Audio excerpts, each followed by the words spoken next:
Today we'll be taking a look at the Splinterheart Recurve Bow. This can be obtained by farming bosses and rare monsters with unique modifiers. These enemy types have a higher chance of dropping uniques. You can also find these on the official trading site for around 1 exalted orb.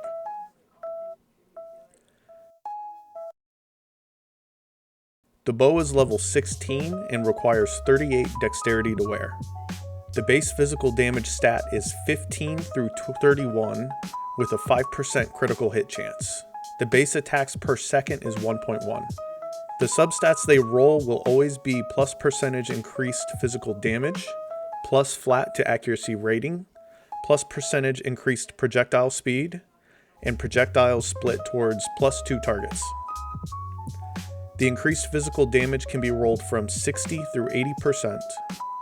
The accuracy rating can be rolled from plus 50 to plus 70. The increased projectile speed can be rolled from plus 20 to plus 30. Projectiles split towards plus 2 targets will always be the same. The main benefit from this bow is the projectile split. This essentially triples all of your shots. This bow can be good in the early to mid game. Right now, you can find corrupted 3-socket varieties with 43 through 89 damage on the trade site. I specifically enjoyed using a poison build. I found that it was the best way to use the stronger single target skills with support gems such as chain and maim. This allows you to keep the stronger damage but in the form of a poisonous AoE with slow debuffs, thanks to the plus 2 projectile split. The substat spread is decent. Increased damage percentage, boosted accuracy, and increased percentage of projectile speed are solid stats. This can be worn very early in the game as you're leveling due to the low level and stat requirement. These are also inexpensive to trade for at this time for just 1 exalted, so there's really no reason not to get one if you are a newer player.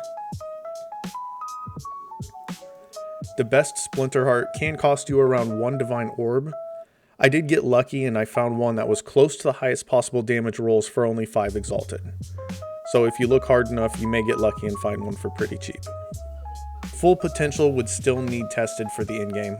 A really strong regular bow may end up being better still once you reach endgame. I really suspect that to be the case.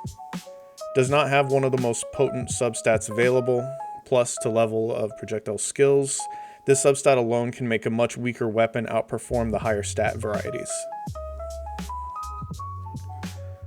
Before researching and trying this bow, I came into thinking it would be worse than it turned out to be. Though I felt it felt good using the poison, although it wasn't as game-changing as I was hoping to be. It may be temporarily viable at the endgame thanks to the triple damage per shot, but I'm not convinced it can stand up to higher end rares at that point after experimenting with it and the mid-game skills.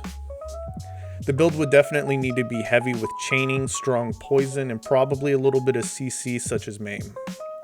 Snipe could be a potential non-elemental nuke to be paired with this, but I'm not a fan of being locked into place. For now, I'll rate this a 6 out of 10. It's good for early to mid-game if you play its strengths. Potential for decent in-game. I plan on revisiting this for the endgame specifically when my archer's at that point. If anybody watching this decides to test it out before I get to that point, please let me know in the comments how it performed for you. Thanks for watching my video. Drop a comment and let me know what you think. There's more content like this on the way. I'll see you next time.